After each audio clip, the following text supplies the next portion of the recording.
The Whirlwind, a classic Space Marine weapon system, and the first Citadel vehicle kit I ever bought. I'm Matthew, this is Miniscape. Let's reminisce about the Whirlwind and the 2nd edition rules, whilst refurbishing an old model to be ready again for active service.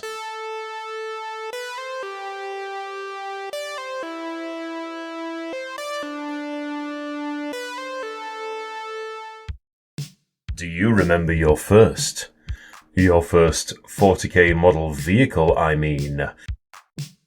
For me, it was the Whirlwind, the metal-plastic hybrid kit from the early 90s. That particular model left my collection when I sold most of my miniatures 13 years ago, so that means I needed to get one back. I must thank Fred for supplying me with his old Whirlwind model, since this allows me to rekindle my childhood collection, only this time it will be Ultramarines, because of course it will. Fred's model had a few things I wanted to change, and there's no judgment there, Fred. I just have different taste, and that's fine. Some people like their models to be one style or paint job, other people like theirs to be another way, and that's fine. They are just miniatures after all. I was intrigued though by the inclusion of the letters FOO on the inside. Were those your initials, Fred? Or an acronym for something? Forward Observation Officer? Flight of Opportunity? File open for output? Anyway, I ditched the dozer blade and pulled off the panels since I wanted my Whirlwind to look more like the example in the codex. I wasn't trying to copy it exactly, just use it as a rough guide. I pulled off the tracks too, since the glue had weakened, and I felt they needed to be reattached. In most cases, I used superglue rather than plastic glue. No particular reason, other than my own impatience. I know the merits of both kinds of glue. This isn't a tutorial anyway. But since I was using superglue, I sanded down the edges before sticking the parts together to give a stronger bond. Back in the mid-90s, I had painted a couple of squads of Space Marines already, so I decided I wanted to add a vehicle to my collection. And why not? Military vehicles are cool, aren't they? I have no military experience, but I imagine as an infantryman, there must be tangible terror seeing the enemy's armoured columns advancing across the battlefield. Yeah. Tanks are awesome. Earlier in life I played with Micro Machines military. My friends and I would play battles with them. I couldn't get enough, so building a Warhammer scale model was an extension of that enthusiasm, one I carry with me to this day. I mean, what can I say? My love for model armour hasn't abated in my adult years. As an 11-year-old, Games Workshop offered me a few choices of Space Marine armoured vehicles. The Rhino Transport, the Predator, the Razorback, and the Whirlwind. I can't remember if the Land Raider was available to buy then. If it was, then I wish I had bought one. They're so pricey on eBay now. Body parts need to be exchanged for them. So why did I choose the Whirlwind? Well, to be honest, 2 reasons. 1, I could afford it, and 2, it had massive guns. But really, I wanted all of them. Well, except the Rhino. I've changed my mind on that since, but at the time, the lack of heavy weaponry just wasn't doing it for me. I started the paint job by spraying the underside of the Whirlwind chassis black. The turret got the same colour. The top and side got a spray of Republic Blue by Colourforge. This is the same base undercoat on my other Ultramarines vehicles, and I was happy with the outcome. Before we go on, yes, there are holes in the bottom of the model, and no, it doesn't bother me. Again, if it bothers you, that's fine, but I am not worried. Republic Blue is only the recess colour, the darkest shade of blue I wanted to use. To achieve the overall blue, I go through a number of steps using a mixture of overbrushing and dry brushing. The first is a mix of Macragge Blue and Calidor Sky. I mostly start the brush at the sharp edges and stop brushing before I reach the recesses. I then repeat this process with just Calidor Sky, then Calidor Sky and Lothan Blue, then just Lothan blue, covering a smaller area with each new colour. Finally, I edge highlight with Lothan blue and white, and dot a few sharp edges with white alone. It doesn't take as long as you would think, about 30 minutes, and I'm pleased with the results. The box contained the Rhino chassis, which many Space Marine vehicles were based off.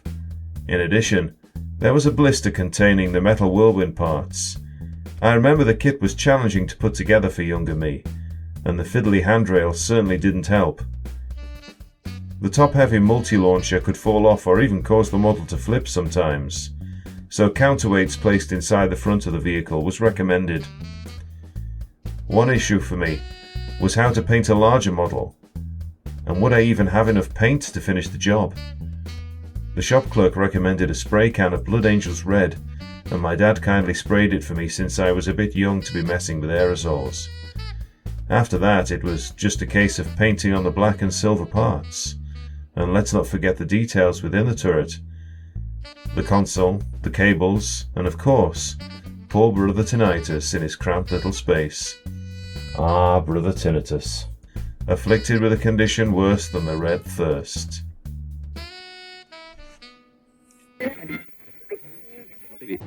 Ah, brother, what a glorious battle!